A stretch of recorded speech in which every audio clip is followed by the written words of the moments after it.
나누겠습니다. 오늘 하나님께서 주신 말씀은 요한복음 1장 14절에서 18절까지 말씀입니다. 14절부터 저희가 한 목소리로 읽겠습니다. 시작. 그 말씀이 육신이 돼 우리 가운데 계셨기에 우리는 그것은 은혜와 진리가 충만한 아버지의 독생자의 영광이었습니다.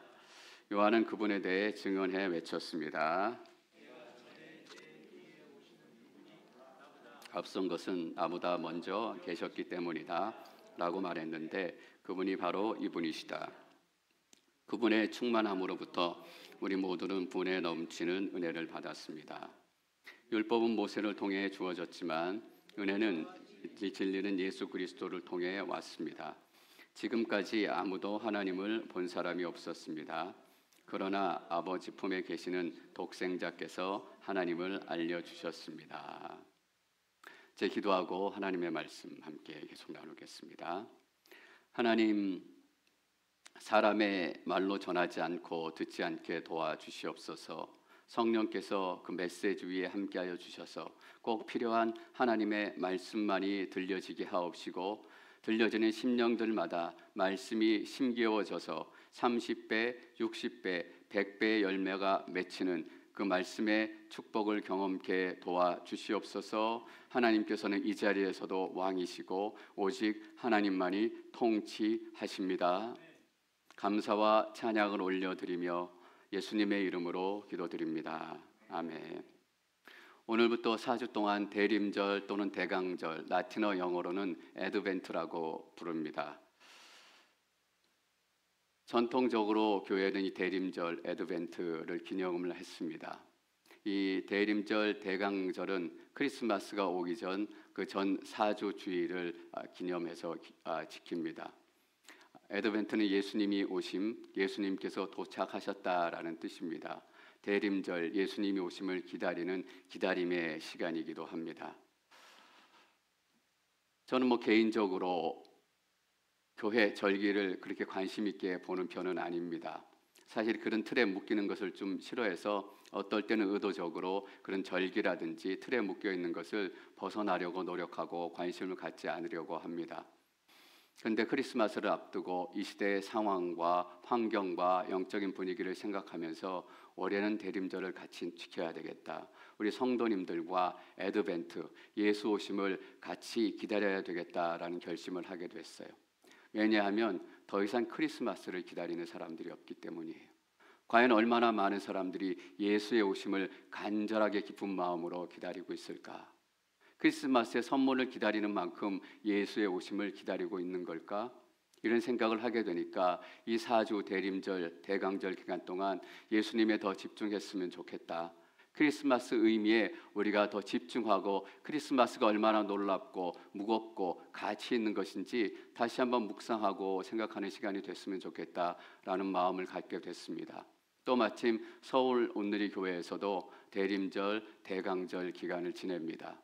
그래서 오늘은 해서 4주 동안은 출애굽기 묵상을 잠시 멈추고 대림절과 관련된 그 말씀들을 나누려고 합니다. 이 시간을 통해서 우리가 다른 것 아닌 예수 그리스도께 집중하는 시간이 되기를 소망합니다. 크리스마스의 기쁨이 여러분 삶 가운데 충만하게 회복되는 시간이 될 줄 믿습니다. 오늘은 대강절 첫 번째 설교입니다. 요한복음 1장 14절에서 18절까지 말씀을 나누게 될 텐데요. 요한복음 1장 1절에서 18절까지는 요한복음의 서론, 우리가 프롤로그라고 부르는 부분입니다. 예수님에 대해서 서론, 요한복음의 서론을 시작하는 부분인데 제가 1절에서 18절까지 읽으면서 그 전에 느끼지 못했고 그 전에 경험하지 못했던 새로운 감동을 느끼게 됐어요. 여러분 집에 가시면 1절에서 18절까지 성령 안에서 다시 한번 읽어보시기를 권면드립니다. 제가 이번에 그 부분을 읽으면서 너무나 아름답다라는 생각을 하게 됐습니다. 한 단어 한 단어, 한 구절 한 구절, 한 문장 한 문장이 어떻게 이렇게 아름다울 수 있을까? 예수의 아름다움을 우리가 노래합니다. 예수의 아름다움이 이 프롤로그에 들어가 있다. 그래서 저는 이 서론 말씀을 읽으면서 벅차오르는 감동을 주체할 수가 없었습니다. 너무나 아름다운 장면들이 많습니다. 너무나 아름다운 이야기들이 많습니다. 여러분 요한복음 1장 1절을 보십시오. 얼마나 아름다운 현장인지 우리가 함께 나누기를 소망합니다. 1절 말씀 함께 읽습니다. 시작.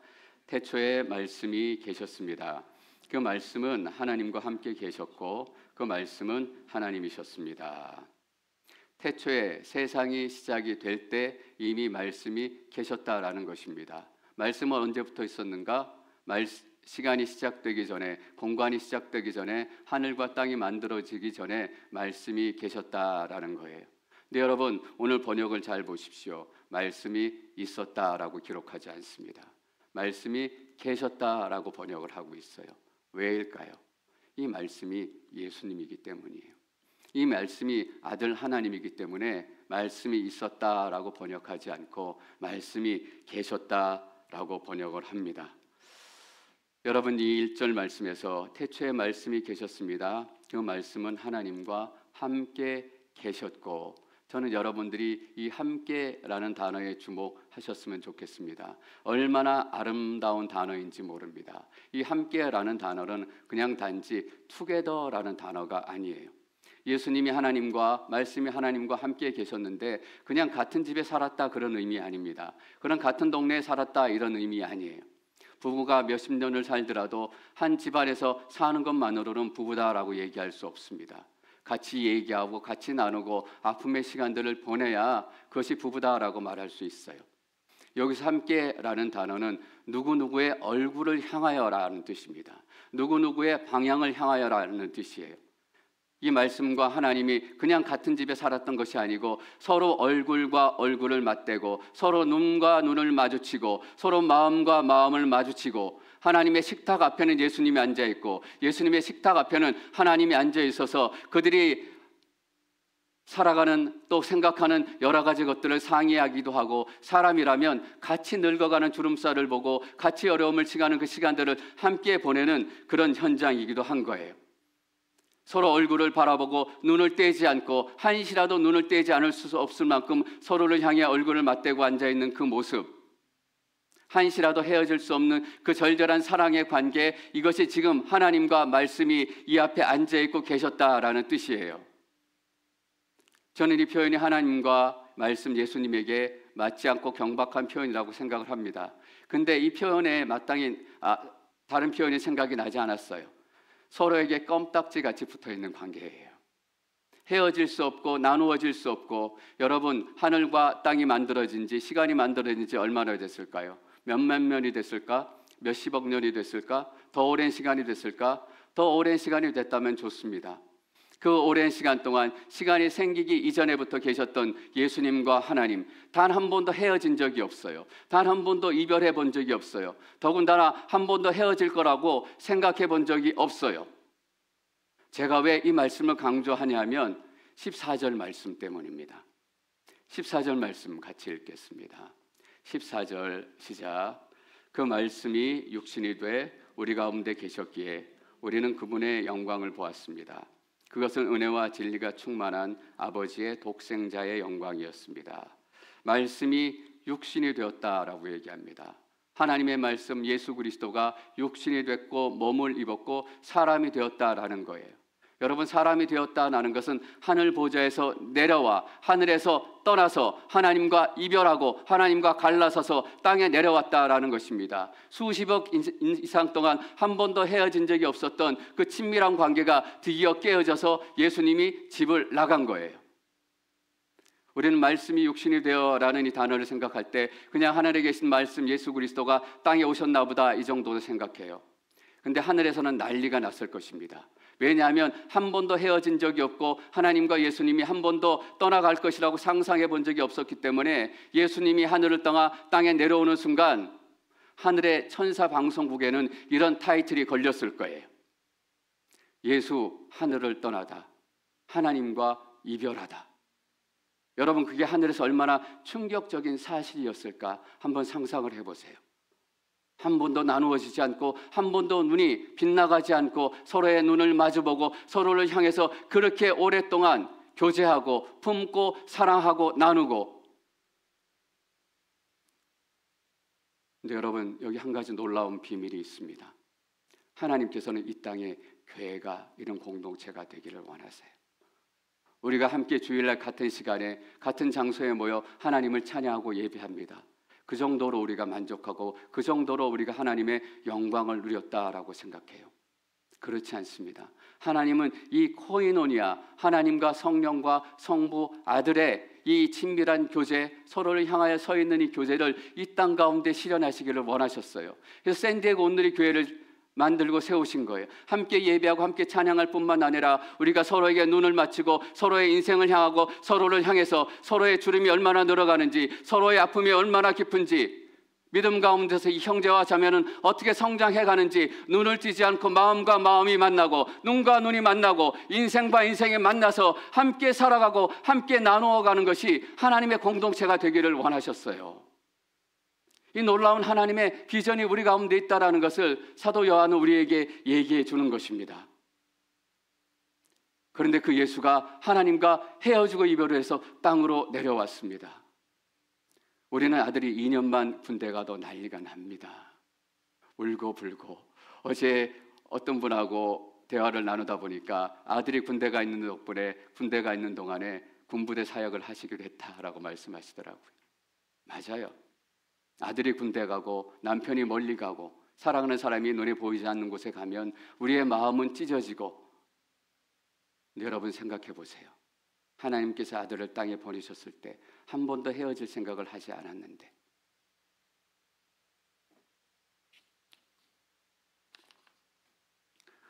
얼마 전 한국에서 큰 뉴스가 있었습니다. 삼성의 이재용 회장님, 또 현대차의 정의선 회장님, 엔비디아의 젠슨 황 회장님 세 분이 한국에서 한 자리에서 모여서 만났어요. 이 거부들이 만났다라는 사실이 큰 뉴스가 되고 화제가 됐습니다. 근데 더 뉴스가 됐던 것이 뭐냐 하면 이 사람들이 평범한 치킨집에서 몇십 불 하는 치킨을 나눠 먹었다라는 거예요. 제가 찾아봤습니다. 이재용 회장 재산이 14억 불, 한국 돈으로 하면 14조, 그리고 정의선 현대차 회장의 재산이 4억 불, 한 7천억 정도, 그리고 젠슨 황 회장은 156억 불. 얼마인지 제가 한국 돈으로 계산을 못 하겠더라고요.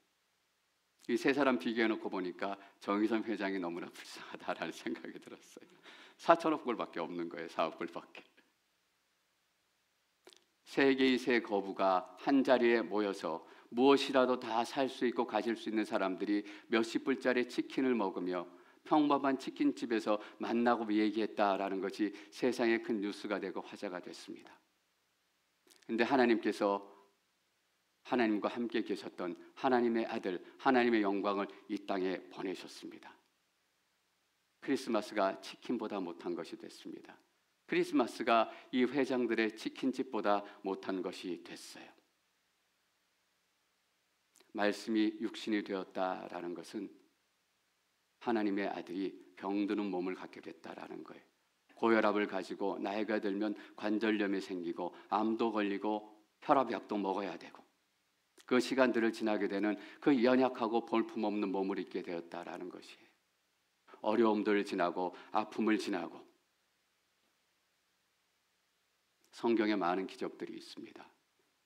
사람이 살아나기도 하고 또 걷기도 하고 뛰기도 하고 귀가 열리기도 하고 눈이 열리기도 했어요.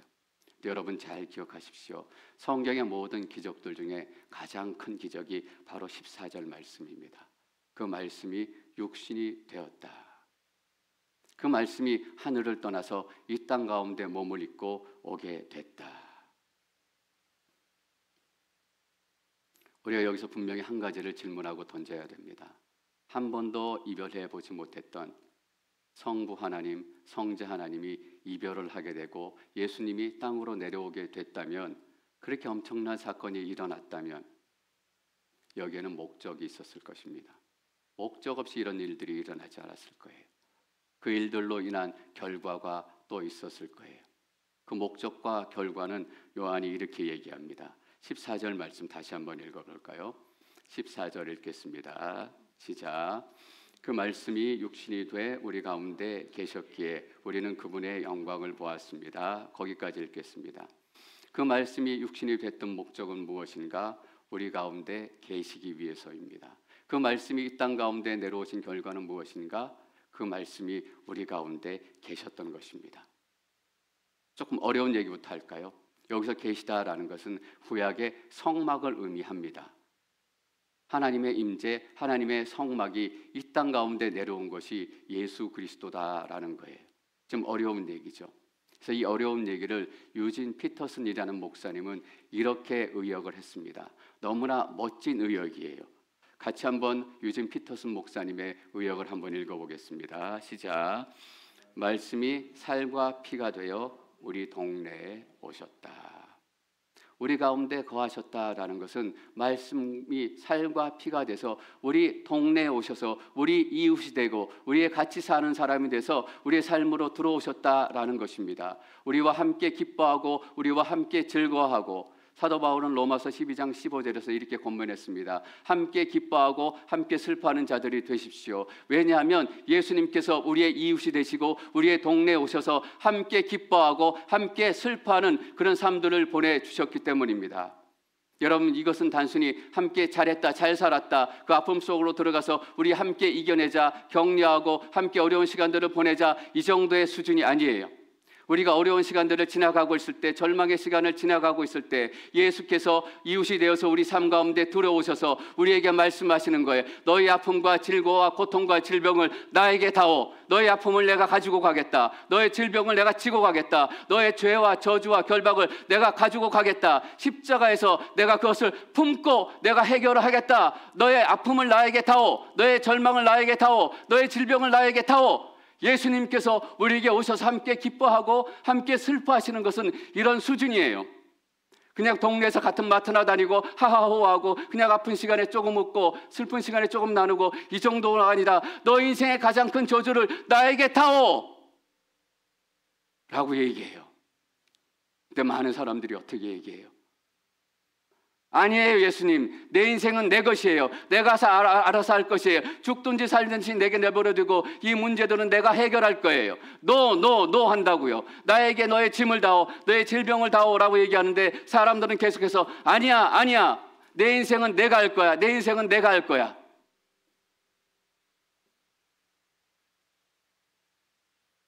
어쩌면 당연한 얘기인지도 모르겠어요.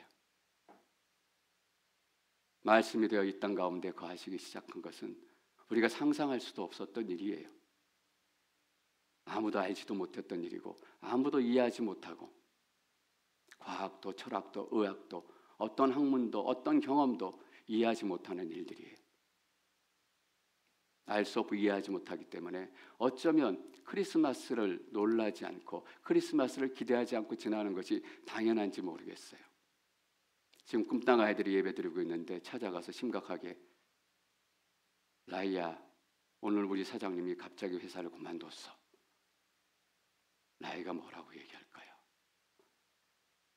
모르니까 놀라지 못하는 거예요. 모르니까 기다리지 못하는 거예요. 이 성육신의 비밀이 얼마나 놀랍고, 말씀이 이 땅 가운데 몸을 입은 것이 얼마나 놀라운 역사가 우리 가운데 시작되는 것이, 너의 인생을 나에게 맡겨라 라고 얘기하시는데 몰라요. 그 성경에 이렇게 기록할 수밖에 없었어요. 성령이 아니고는 누구든지 주를 그리스도다라고 얘기할 수 없대요. 은혜가 아니고는 예수를 만날 수 없다라고 얘기하는 거예요. 이해할 수 없기 때문에, 경험하지 못했기 때문에.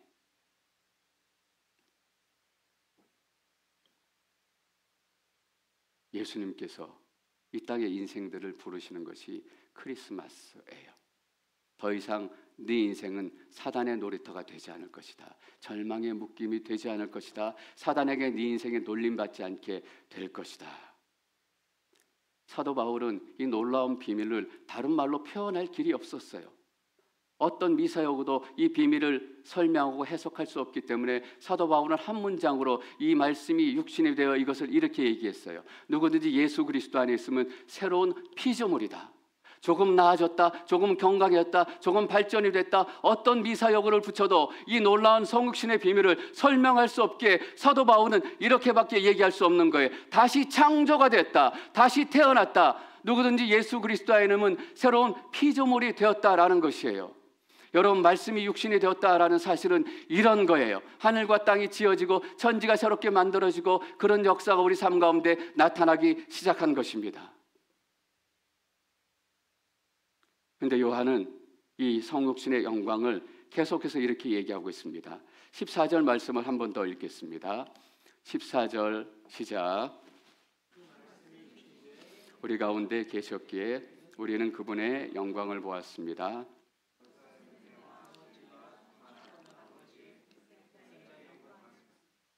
우리 가운데 계셔서 예수를 보니까 요한과 우리들이 무엇을 보았냐면 아버지 독생자의 영광, 하나님의 아들의 영광을 보았다라고 얘기합니다. 그런데 그 영광이 뭐냐 하면 은혜와 진리예요. 여러분, 무슨 말일까요? 모세가 하나님의 영광을 구했습니다. 이스라엘 백성들이 우상 숭배하고 금송아지를 만들고, 그래서 모세가 하나님께 간절하게 구해요. 자기의 힘으로는 할 수 없기에 내가 하나님이 어떤 하나님인지 조금 더 정확히 만나고 조금 더 많이 할 수 있다면 내가 더 담대하게 이 광야의 시간들을 보낼 수 있을 것 같다, 이 시간들을 이겨낼 수 있을 것 같다라는 마음을 가지고 하나님의 영광을 단 한 번만이라도 실제로 볼 수 있으면 좋겠습니다. 하나님의 영광을 보여주십시오라고 간청을 하는데 하나님께서 뭐라고 얘기하셨냐면 나의 영광을 보여줄 수 없다라고 거절을 하십니다. 그리고 하나님께서 몇 가지 말씀을 하세요. 출애굽기 34장 6절 말씀 읽겠습니다. 몇 가지 말씀 중에서 하나님께서 모세에게 하나님의 영광을 보여주시는 대신 이렇게 말씀하십니다. 6절 말씀 함께 읽습니다. 시작. 그리고 주께서 모세 앞으로 지나가면서 선포하셨습니다. 여호와 여호와 긍휼하고 은혜로운 하나님, 오래 참고 선함과 진리가 풍성하며. 이것이 요한이 예수 그리스도 안에서 보았던 은혜와 진리의 영광하고 똑같습니다. 모세가 들었던 하나님의 영광을 기억했던 거예요. 그리고 내가 보았던 영광과 비교하니까 내가 예수 그리스도 안에서 보았던 영광은 모세가 그렇게 보고 싶어 했던 하나님의 영광이었구나. 예수는 하나님이셨구나. 예수 안에 들어있던 영광은 하나님의 영광이었구나 라는 것을 깨닫게 된 거예요. 뒤에 17절에 보면 모세가 율법을 준다라는 얘기가 나와요. 괜히 모세의 얘기가 나오는 것이 아니라 이 안에 이런 마음이 들어있기 때문이에요. 내가 경험했던 이 예수 그리스도의 영광은 하늘의 영광이었고 하나님의 영광이었고 아버지의 영광이었기에 내가 하나님을 보았다, 하나님을 만났다라는 이 고백이자 선포인 거예요. 은혜와 진리가 충만했다라고 얘기합니다. 이 은혜와 진리는 도대체 무엇을 얘기하는 것일까? 다른 번역에서는 조금 더 쉽게 번역을 했습니다. 제가 읽어보겠습니다. 그래서 그 말씀이 사람이 되셔서 우리 가운데 거하셨습니다. 은혜와 진리, 그분은 변함없는 사랑과 신실하심으로 충만하셨습니다. 은혜와 진리는 무엇인가? 하나님의 변함없는 사랑, 하나님의 신실하심. 여러분, 무슨 얘기입니까? 하나님은 한 번 약속하시면 잊지 않는 하나님이시다. 하나님의 약속은 절대로 변하지 않는다. 이 신실한 하나님께서 어떤 상황에서라도 하나님의 약속을 이루셨구나라는 것을 예수를 통해서 본 거예요. 무엇일까? 아브라함에게 하나님께서 내 자손의 씨를 통해서 만민이 복을 받게 될 것이다 라는 메시아를 약속하셨습니다.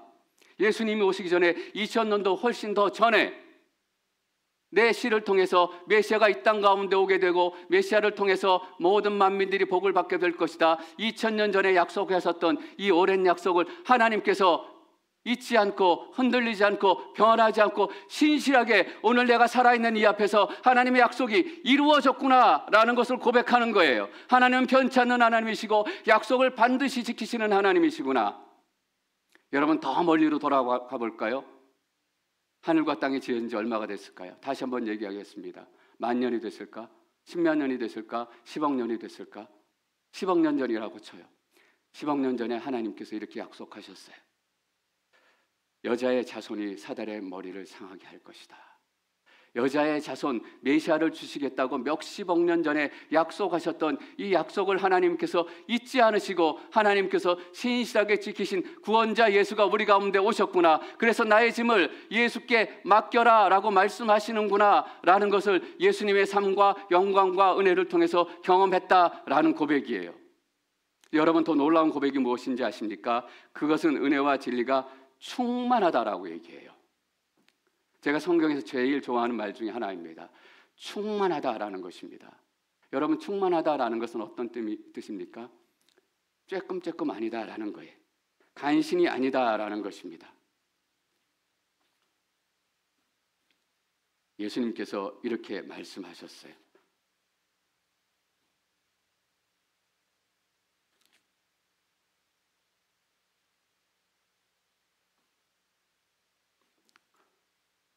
예수를 보니까 그 하나님의 신실하신 약속과 신실하신 성취가 나타나는 거예요.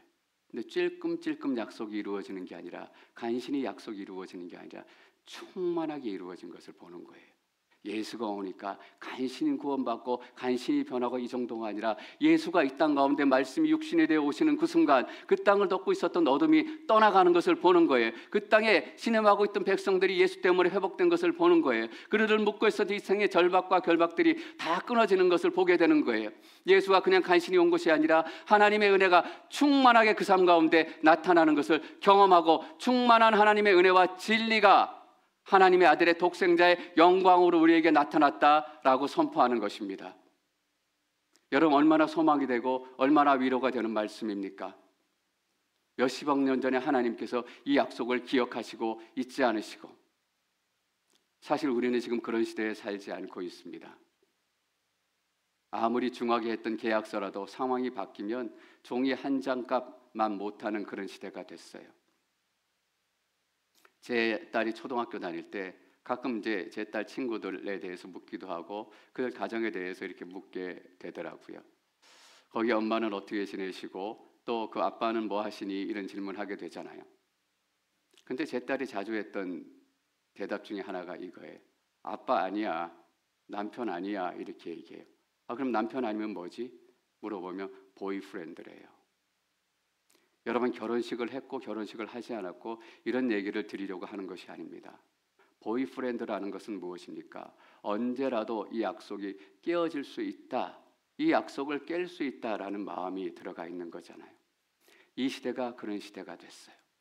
근데 하나님께서는 우리에게 주신 약속을 포기하지 않고 변하지 않고 신실하게 이루어 가시는 하나님이세요.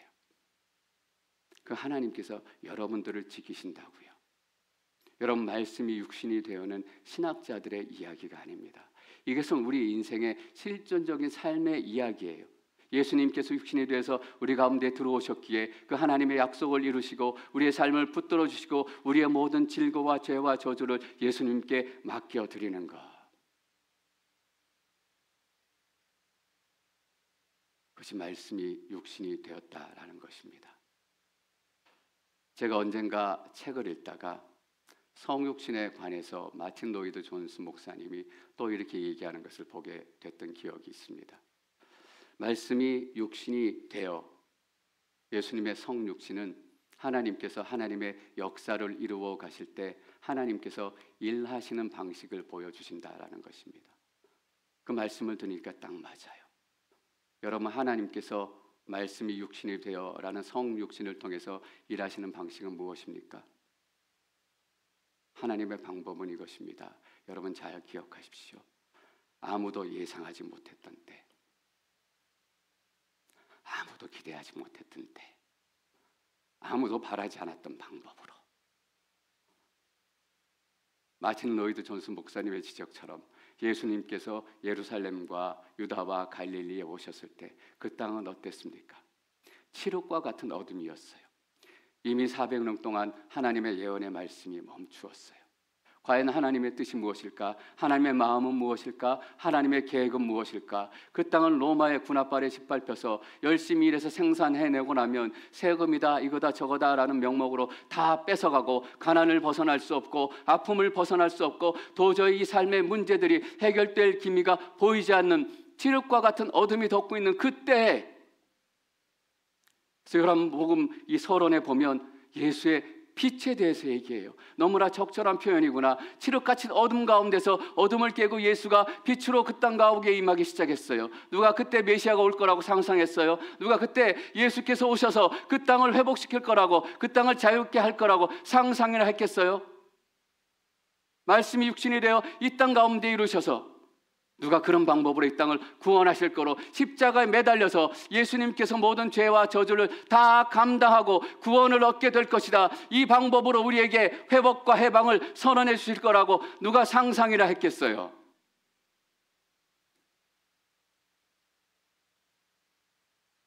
여러분 기대하십시오. 이것이 하나님의 방법이에요. 어제까지 아무 일도 안 일어났잖아요. 그것이 오늘도 아무 일도 일어나지 않을 것이다. 그것에 대한 답이 아니에요.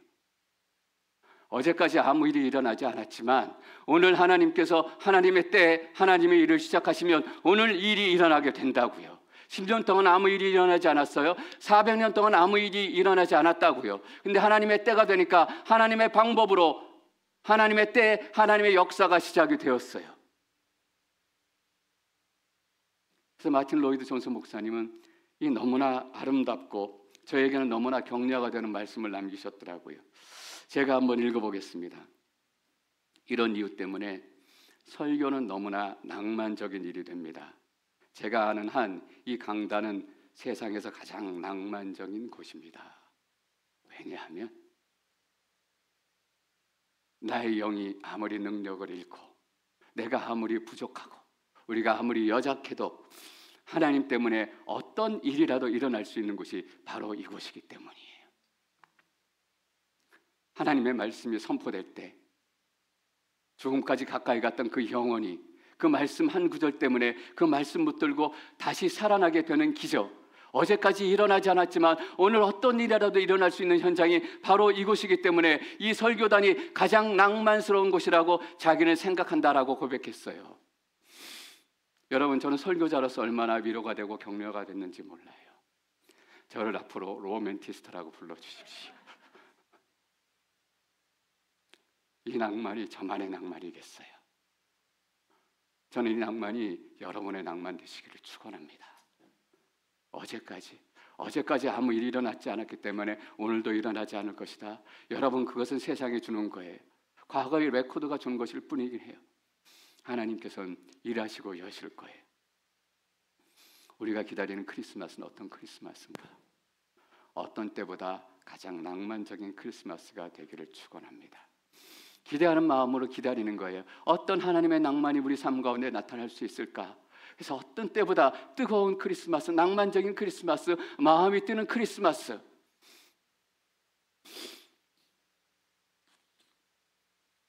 그런데 더 놀라운 사실이 있습니다. 크리스마스는 과거의 사건으로 끝나지 않는다라는 것입니다. 예수가 2000년 전에 12월 25일 이 땅 가운데 오셔서 이 땅 가운데 구원이 선포되었다. 과거의 사건으로 멈추지 않는 것입니다. 우리는 대림전 기간 동안에 크리스마스를 기다리면서 더 소망 가운데 머물 수 있게 되는 것은 이 예수께서 다시 오실 것이다 라는 것입니다. 대림절은 크리스마스를 기다리는 것이 아니라 그뿐만 아니라 예수의 다시 오심을 기다리는 절기입니다. 사랑하는 성도 여러분, 우리는 이 낭만을 가지고 세상을 살아가는 사람들입니다. 우리 다 로맨티스트가 되십시다. 그 어느 때보다 놀라운 크리스마스가 우리 가운데 임하게 될 줄